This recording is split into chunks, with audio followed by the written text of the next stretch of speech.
पंडित को मेरे ख्वाजा ने कुरान पढ़ाया, मैं वो ख्वाजा का दीवाना।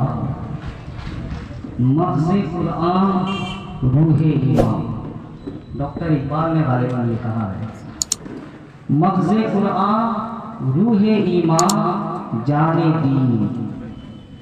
मग़ज़े कुरान रूहे ईमान जाने दीन, वरमा की तवज्जो, मग़ज़े कुरान रूहे ईमान जाने दीन, हश हुब्बे रहमतल लिल आलमीन, हश हुब्बे रहमतल लिल आलमीन। आप लोग नहीं समझे क्योंकि फारसी का शेर है, इसका मफ़हूम मैं आपको बताऊं। मग़ज़े कुरान, कुरान का जो मग़ज़ है, आप अपनी ज़बान में आपके समझाने के लिए कहूँ, दिमाग करेंगे। मग़ज़े कुरान, कुरान का जो मग़ज़ है, रूहे ईमान, मोमिनों की जो रूह है, ईमान की जो रूह है, जाने दीन, जिस दीन के हम मानने वाले हैं उसकी जान क्या है? हुब्बे हश हुब्बे रहमतल लिल आलमीन, नबी पाक सल्लल्लाहु तआला अलैहि वसल्लम की मोहब्बत सलाम है। अगर आपकी मोहब्बत रसूल पाक से मुकम्मल नहीं है, कामिल नहीं है, तो आप कामिल मोमिन हो नहीं सकते। आज मैं आपको बताऊं कि अल्लामा जहांगीर साहब ने जो उन्वान मुझे दिया कि इस्लाम की हक़ानियत और हिंदुस्तान में मुसलमानों की क्या कुर्बानियां हैं। आज हमें गद्दार कहा जा रहा है, आज हमें आतंकवाद कहा जा रहा है। माजी करीब में देखिए, आज हमारी मसाजिदों पे कितने हमले हुए, हम खामोश। हमारे ऊपर कितने जुल्म सितम के पहाड़ गिराए गए। अल्लामा अब्दुल सलाम साहब ने वो बातें बताई, मैं दोहराना नहीं चाहता। जो लोग सोशल मीडिया से मुत्तसिल हैं, मुंसलिक रहते हैं, उससे जुड़ के रहते हैं, आए दिन न्यूज़ पे कोई ना कोई खबर आपको नजर आती रहती है। लेकिन हिंदुस्तान में मुसलमानों की क्या कुर्बानी है, हमारे बुजुर्गों ने क्या कुर्बानी दी और इस्लाम की हक़ानियत क्या है, आज आपके सामने 10-15 मिनट आधे घंटे के अंदर रखने की कोशिश करूंगा। ज़हन को आप हाजिर कीजिए। फजर की नमाज के बाद नमाजी जब मस्जिद से बाहर निकले, मस्जिद से बाहर निकले, क्या देखा कि एक 14-15 साल का लड़का खून से पूरा लथपथ है, सामने उसके एक शेर मरा पड़ा हुआ है। ऐसा लग रहा कि इस बच्चे के साथ इस शेर की हाथापाई हुई है। बच्चे का मुकाबला इस शेर के साथ हुआ और बच्चे ने शेर को मार डाला। मस्जिद के बाहर आंगन में शेर की लाश पड़ी हुई है, बच्चा पूरा खून से लथपथ है, पूरे चेहरे पे खून लगा हुआ है। लोगों ने कहा ये कौन बच्चा है, जरा इसका चेहरा धुला जाए। इतनी कम उम्र का बच्चा शेर को मार गिराया, जिसकी वजह से ये डर के यहाँ खड़ा हुआ है। जब उसका चेहरा धुला गया तो लोगों ने देखा और कहा ये तो फखरुन निसा का बेटा है। क्या कहा? फखरुन निसा का बेटा है। नमाजियों ने कहा कि इतनी कम उम्री में ये जामर्दी, ये ताकत इसके अंदर कहाँ से आई? इसकी माँ ने इसकी परवरिश कैसे की? इसकी माँ ने इसकी तरबियत कैसे दी है? जरा चलो इसकी माँ से पता लगाया जाए। माँ का नाम क्या? फखरुन निसा। तमाम मस्जिद के नमाजी माँ के पास गए, दरवाजा खटखटाया, सलाम जवाब हुआ। कहा बेटी एक सवाल करना चाहते हैं। आज हमने देखा कि तेरे इस बेटे ने एक जवान शेर को, ताकतवर शेर को मार दिया, जबकि शेर की ताकत बहुत ऊंची होती है। आप जो लोग जानते हैं, जो लोग दुनियावी एतबार से, साइंसी एतबार से जानते हैं, जब शेर एक बार दहाड़ लगाता है, एक बार आवाज लगाता है, तो 5 किलो गोश्त खाने की ताकत उसकी खत्म हो जाती है। इतना ताकतवर होता है शेर। जो है कभी पीछे से वार नहीं करता है, शेर हमेशा सामने से और सीने में वार करता है। लोगों ने कहा ए बेटी जरा ये बता, तूने अपने इस बच्चे की परवरिश कैसे की है जो 14-15 साल का बच्चा है? उस औरत ने बड़े ध्यान से गौर किया और कहा ऐसी कोई बात नहीं है, जिस तरह आम बच्चे की परवरिश होती है मैंने भी अपने बच्चे की परवरिश ऐसी की है। लोगों ने कहा नहीं, जरा गौर कर, आखिर तूने अपने बेटे की परवरिश कैसे की है? औरत बहुत गौर करती है, कोई जवाब नहीं मिलता। जब लोग जाने लगते हैं औरत आवाज लगाती है, ऐ नवाजियों रुको, मुझे याद आ गया, मेरे पीरो मुर्शिद महर अली शाह कलंदर के कहने पे मैं टीपू मस्तान औलिया की बारगाह में गई और मन्नत मांगी थी कि मुझे कोई औलाद नहीं हो रही है। उस अल्लाह के वली की बारगाह में जाके मैंने फरियाद की तो मेरी गोद में ये मेरा बेटा आया है। एक दिन मैं सो रही थी, ख्वाब में टीपू मस्तान औलिया ने मुझे आके ये कहा कि बेटी अगर नजराना पेश करना है, अगर खिराज अकीदत मेरी बारगाह में पेश करना है तो इतना करना, जब भी अपने बेटे को दूध पिलाना तो दूध पिलाने से पहले वजू कर लेना, वजू करके अपने बेटे को दूध पिलाना। आज मुझे पता चला कि मेरे बेटे के अंदर जो ताकत है, जो कुव्वत है, ये वजू करके दूध पिलाने की बरकत से है। ये तरीका, ये लाइन, ये तरीका किसने दिया? मजहब इस्लाम ने दिया। इस्लाम के मानने वालों को ये तरीका कहां से मिला? नबियों आखिर समा से मिला। वजू की क्या फजीलत है? वो औरत कहती है शायद वजू करके दूध पिलाने की वजह से ये ताकत मेरे बेटे के अंदर आई है। जानते हैं उस बेटे का नाम क्या था? उस शहजादे का नाम क्या था? तारीख में उसका नाम मोहम्मद फतेह अली खान आता है, जिसे हम और आप शेरे मैसूर टीपू सुल्तान के नाम से जानते हैं। ये वो जात है, ये वो बुजुर्ग है। आओ आज हमें गद्दार कहने वालों, आओ हमारी वतन परस्ती पे उंगली उठाने वालों, हमें आतंकवाद से ताबीर देने वालों, याद रखो जितना खून हिंदुस्तान की आजादी में तुमने बहाया है, उससे कई ज्यादा खून हमारे बुजुर्ग ने बहाया है। इस मुल्क को बेशक हक है। नारे तकबीर, नारे रिसालत, नारे रिसालत, मसलके आला हजरत, खासा का हिंदुस्तान, खासा का हिंदुस्तान, नारे तकबीर। जहन को हासिल करो। अब एक सवाल मैं आपसे कहूं, कहते हैं ये हिंदुस्तान हमारा है, हिंदुस्तान राष्ट्र बनाना है, यहाँ से मुसलमानों को भगाना है। हमारा खैरात की भीख लेने वालों, तारीख का मुताबिक करो, हिंदुस्तान की पहली मिसाइल बनाने वाला कौन है? जब आप इंटरनेट सर्च कीजिएगा, गूगल सर्च कीजिएगा तो मैसूरियन रॉकेट आप लिखिएगा, हिंदुस्तान की पहली मिसाइल लाने वाला नवाब हैदर अली यानी टीपू सुल्तान का बाप था। लाने वाला हैदर अली और उसका बेटा टीपू सुल्तान। हिंदुस्तान को पहली मिसाइल उसने दी थी। किस लिए दी थी? कि मुल्क की हिफाजत हो सके, दुश्मनों का मुकाबला किया जा सके। जानते हैं आप टीपू सुल्तान का इंतकाल कब हुआ था? जानते हैं 1799 में टीपू सुल्तान का इंतकाल हुआ। इनकी एक अलग तारीख है। अपनों ने मारा, गद्दारी से मारा, धोखा देके मारा। ये वो बहादुर था, ये वो शेर था जिस इलाके से गुजर जाता था तो दुश्मनों के पांव थरने लगते थे। 1799 में टीपू सुल्तान को मारा गया। 1801 में टीपू सुल्तान की जितनी बनाई हुई मिसाइल अंग्रेज इंग्लैंड भेजे। इंग्लैंड जब ये मिसाइलें पहुंची तो इनके दिमाग के परे है कि मिसाइल बनाई गई कैसे। मैसूरियन रॉकेट जो बनाया गया था उसकी रफ्तार कितनी थी आप जानते हैं? उसकी रेंज कितनी थी? 2 किलोमीटर दूर तक या उससे ज्यादा भी ये दुश्मनों पे हमला करती थी। ये उस दौर की बात है। तो तकरीबन कर्नल विलियम नाम आता है, इंग्लिश में बहुत अच्छा हूँ।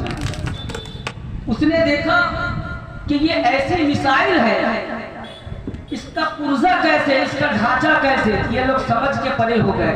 तो अंग्रेजों ने हिंदुस्तान से एक किताब भेजी जिस किताब के मुसन्निफ टीपू सुल्तान है। कहो सुभान अल्लाह। किताब का नाम क्या है? फतहुल मुजाहिदीन। कहो सुभान अल्लाह। आज भी ये किताब पेरिस के म्यूजियम में रखी गई है और दिखाई जाती है। जैसे जैसे ही वो किताब खोलेंगे जो टीपू सुल्तान ने मैसूरियन रॉकेट बनाया था, उस रॉकेट का पूरा ढांचा, उस रॉकेट का पूरा नक्शा टीपू सुल्तान ने अपनी उस किताब में उतारा। विलियमसन का कहना कि उस किताब को देख के टीपू सुल्तान की उस रॉकेट को मैंने कन्वर्ट करके इंग्लैंड में कई मिसालें बनाई। ये दावत किसने दी थी? ये नबी का कलमा पढ़ने वाले मुसलमान ने अता की थी। आप तारीख का मुताला करो। जानते हैं आप हिंदुस्तान में सबसे पहले तोप लाने वाला कौन था? किसने तोप लाया था? आज कहते हो हिंदुस्तान हमारी जागीर है, हिंदुस्तान हमारा है, ये मुल्क हिंदुस्तान है।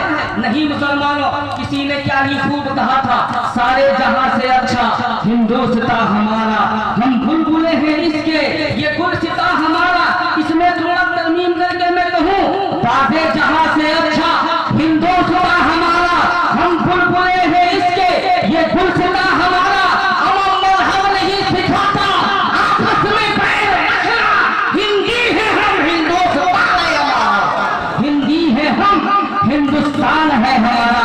जहन को हाजिर करो, पहला तोप लाने वाला जिसने हिंदुस्तान को पहली तोप दी थी। तोप देखे ना, दो पहिया होता है, लंबा सा डोरा निकला रहता है, क्या बोलते हैं? तोप ही हम लोग उर्दू में जानते हैं। तो हिंदुस्तान में सबसे पहले लाने वाला जहीरुद्दीन मोहम्मद बाबर था। कहो जहीरुद्दीन मोहम्मद बाबर ने हिंदुस्तान को पहली तोप दी थी। आज जो पक्की सड़कों पे हम चलते हैं, आज जो ये पक्की सड़कें हैं, जानते हैं सबसे पहले पक्की सड़क किसने बनाया था? क्या ये टीवी पर बैठ के मेरे मुस्तफा की अजमत पे उंगली उठाने वालों के खानदान वालों ने बनाया था? क्या उनके रिश्तेदारों, क्या उनके आबा व अजदाद, क्या उनकी 7 पीढ़ी 10 पीढ़ी में कोई ऐसा आदमी दिखा दे जिसने हिंदुस्तान की कामयाबी में इतना बड़ा बलिदान दिया है, इतनी कुर्बानी दी है? मर जाओगे, लेकिन तारीख में कभी ये इतिहास में दिखा नहीं सकते, क्योंकि वो तारीख अगर किसी की है तो मुस्तफा जाने रहमत के कलमा पढ़ने वालों की, सल्लल्लाहु ताला अलैहि वसल्लम के कलमा पढ़ने वालों की है। जहन को हाजिर करो, सबसे पहले हिंदुस्तान में पक्की सड़क किसने बनाई थी? जानते हैं आप लोग? आइए मैं आपको बताऊं, अपने बुजुर्गों की इतिहास को सुनिए। हिंदुस्तान में सबसे पहली पक्की सड़क बनाने वाला शेर शाह सूरी था। कहो सुभान अल्लाह। ये कौन था?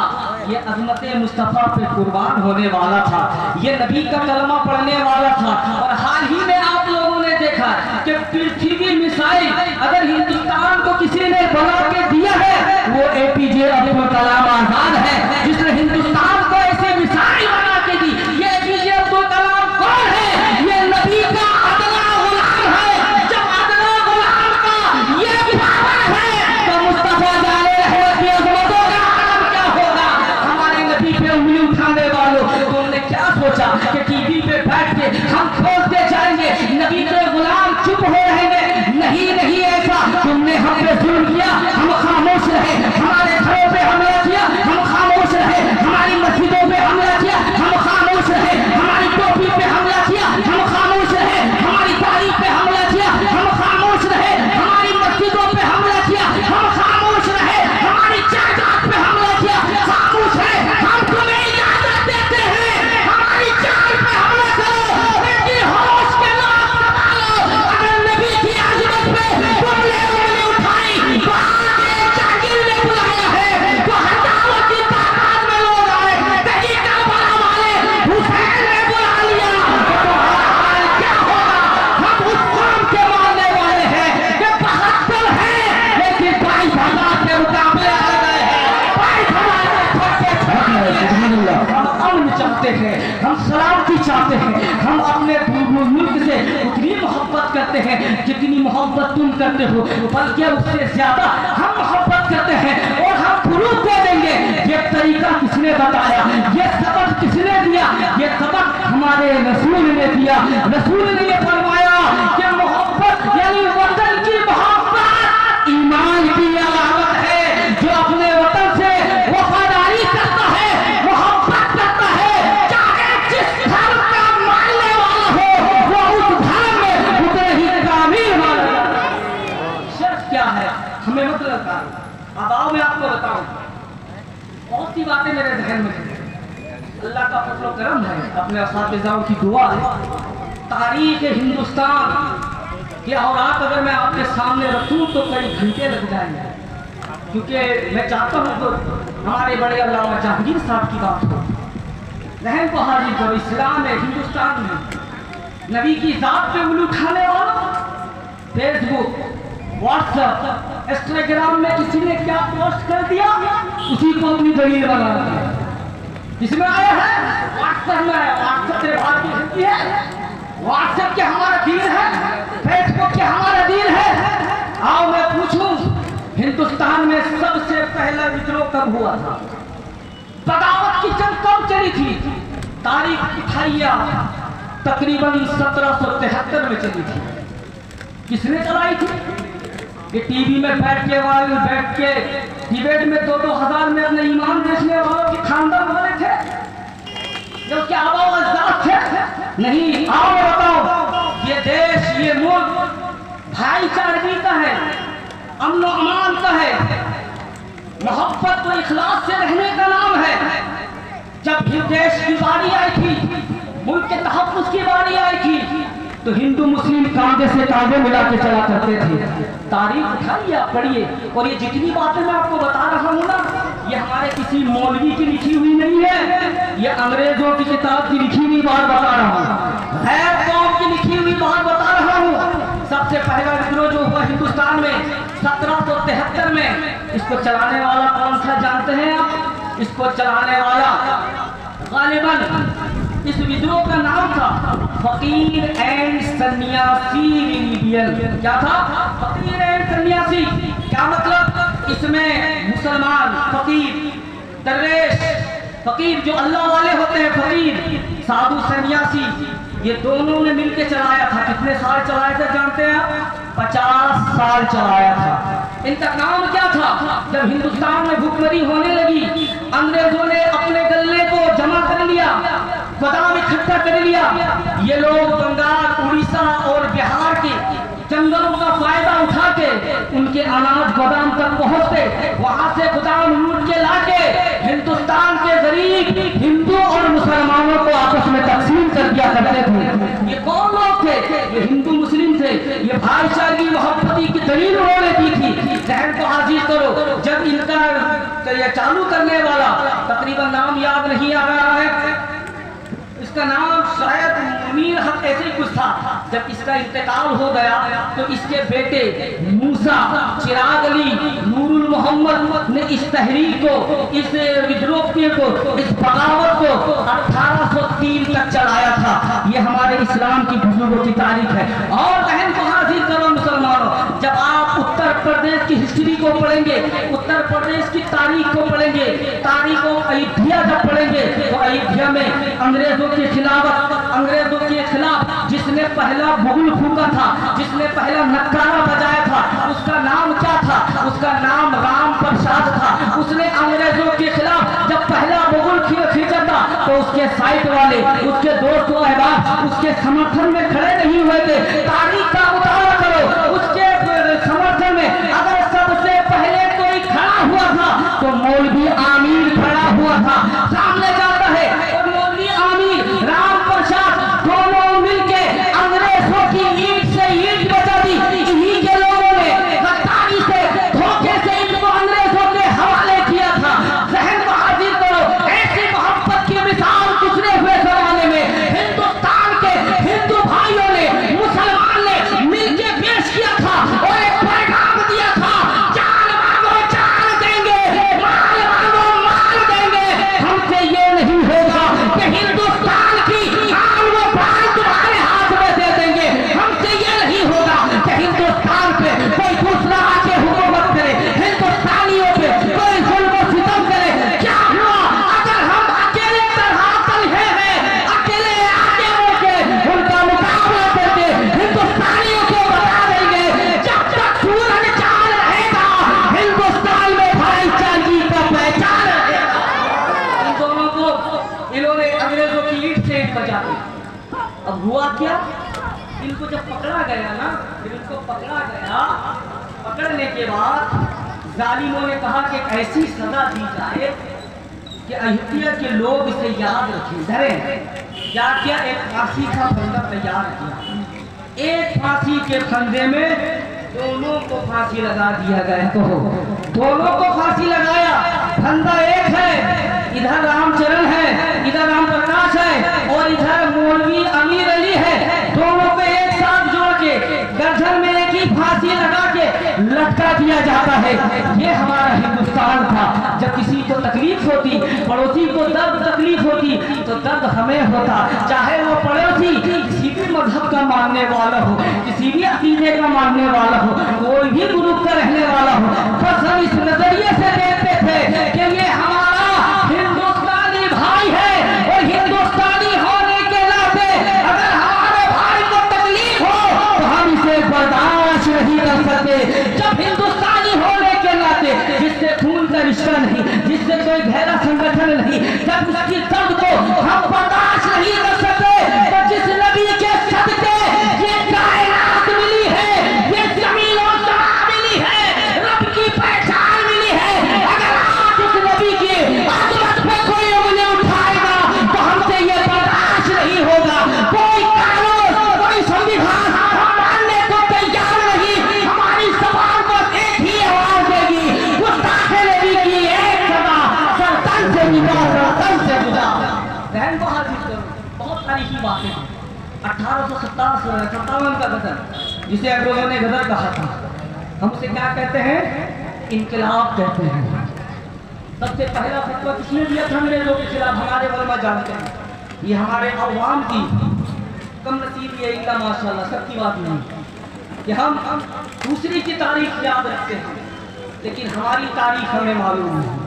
अगर किसी ने अपने मजहब के ताल्लुक से या अपने पेशवाओं के ताल्लुक से मिला जुला के बोल दिया, हम मान लिए, क्योंकि हमारे अंदर इल्म नहीं है कि हम उसका मुंह तोड़ जवाब दे सकें। आज तारीख इतिहास को बताया जाता है, इतनी सच्चाई है, आप लोग जानते हैं। आपको बताऊं, 1857 का इंकलाब अंग्रेजों से दिल्ली छीना गया। फतवा किसने दिया था? अल्लामा फजले हक खैराबादी ने। कहो सुभान अल्लाह। अल्लामा फजले हक खैराबादी ने फतवा दिया था कि अंग्रेजों की हुकूमत हमारे लिए नहीं है, इनको हिंदुस्तान से भगाना होगा, इनको हिंदुस्तान से खत्म करना होगा। अब आओ मैं आपको बताऊं, हिंदुस्तान पे जिसमें सबसे पहला इनाम रखा था सबसे ज्यादा, इसका नाम था, जानते हैं? दिलावर जंग अहमदुल्ला मद्रासी के नाम से। दिलावर जंग अहमदुल्ला शाह मद्रासी, ये मेहर अली शाह के कहने पर, ये कौन थे? टीपू सुल्तान के दरबार में रहने वाले नवाब अली के बेटे थे। इनके मेहर अली शाह, इनकी पीर ने कहा कि अंग्रेजों को हिंदुस्तान से भगाओ, भगाओ, हिंदुस्तान से भगाओ। अभी अंग्रेजों को भगाने के लिए हिंदुस्तान के कई रियासतों में गए, कलकत्ता, उड़ीसा, बंगाल, कहाँ घूमे और लोगों का हुजूम जमा किया। तो अंग्रेजों ने इनके ऊपर 50,000 रुपये का इनाम रखा। ये उस दौर की बात है, कोई जिंदा या मुर्दा पकड़ के लाए तो उसे ये इनाम दिया जाएगा। राजा ऑफ पवई ने ये इनाम को पाया, क्योंकि इसने दिलावर जंग अहमदुल्ला शाह मद्रासी के सर को कलम किया था। गद्दारों ने गद्दारी हमने नहीं की है, गद्दारी तुमने की है। वतन से मोहब्बत हमें बहुत ज्यादा है, अगर वतन की खातिर जान मांगोगे हम जान दे देंगे। शॉर्ट में बताऊं, अल्लामा फजले हक खैराबादी ने फतवा दिया कि अंग्रेजों की हुकूमत हमारे लिए नहीं। एक इनकलाब बर्पा हुआ, दिल्ली फतह कर लिया गया। चंद महीनों के बाद दिल्ली पे फिर अंग्रेजों ने कब्जा किया और दिल्ली पे कब्जा करने में सर कर्नल वाटसन का नाम आता है तकरीबन, वो उसका कर्नल था। उसने इंग्लैंड खत लिखा कि दिल्ली कब्जा कर लिया गया है। ना क्या हुक्म है? दिल्ली से जवाब आया कि हिंदुस्तान में जो 1857 की बगावत हुई है, इसमें उलमाए हिंदुस्तान का सबसे बड़ा हाथ है। जहां उलमाए हिंदुस्तान मिले, जहां मुसलमान मिले, क्योंकि जब तक मुसलमान रहेंगे तो हिंदुस्तान पे अंग्रेज हुकूमत अपना कदम नहीं रख सकेगा, अपनी हुकूमत नहीं जमा सकेगी। क्योंकि हिंदुस्तान के मुसलमानों को जिस नबी का कलमा पढ़ते हैं, उसके नबी ने ये बताया है कि ईमान जो है, ईमान की अलामत अपने देश से मोहब्बत करने का नाम है। वो सब कुछ लुटा देंगे लेकिन नबी के फरमान से हट नहीं सकते। अब क्या होता है, कर्नल वाटसन रहना कि हम लोग निकले ये खत मिलने के बाद, जहां हमें दाढ़ी और टोपी वाला दिखता, मौलवी तो बहुत दूर की बात, जहां हमें टोपी और दाढ़ी वाला दिखता हम उस पर कोई मुकदमा नहीं चलाते, कोई पूछताछ नहीं करते, सीधा उसे पकड़ते और फांसी लगा देते। आपको बताऊं मैं, सन 1857 का जो इंकलाब था, 58, 59, 60 में दिल्ली के लाल किले पे जो 51,200 लोगों को फांसी दिया गया था, जानते हैं मुसलमानों उसमें मुसलमानों की तादाद कितनी थी? मुसलमानों की तादाद को छोड़िए, मौलवी लिखते हैं, ये किसी आलिम ने नहीं लिखा, ये अंग्रेजों के लिखने वाले कर्नल वाटसन ने लिखा है कि उनमें आम मुसलमान की बात को छोड़ो 27,000 से ज्यादा आलिम दीन को फांसी दिया गया था। ये वो हमारे आलिम दीन थे, ये वो हमारे बुजुर्ग थे जिन्होंने इस देश की मिट्टी के खातिर अपना खून बहा के इस देश के चमन को खींचा है, इस देश को हिंदुस्तान से आजाद किया है, इस हिंदुस्तान को अंग्रेजों से आजाद किया है। आओ मैं बताऊं, भगत सिंह के बारे में आपने सुना होगा। भगत सिंह कौन है? इसके हर समुदाय मानने वाले हैं। जब भगत सिंह का नाम आता है हर चेहरा खिलने लगता है, चाहे वो किसी भी मजहब का हो। कितने साल के थे भगत सिंह? भगत सिंह पे जब मुकदमा चला गया भरी कोर्ट में, जज ने उसे पूछा कि ऐ भगत सिंह, 800 साल तक मुसलमानों ने तुम पे हुकूमत की है, मुगलों ने तुम पे हुकूमत की थी, कभी तुमने बम नहीं गिराया था, कभी असेंबली में, कभी विधानसभा में तुमने बम नहीं फेंका था, लेकिन क्या बात है कि 150 साल हुए हमें आए हुए, अंग्रेजों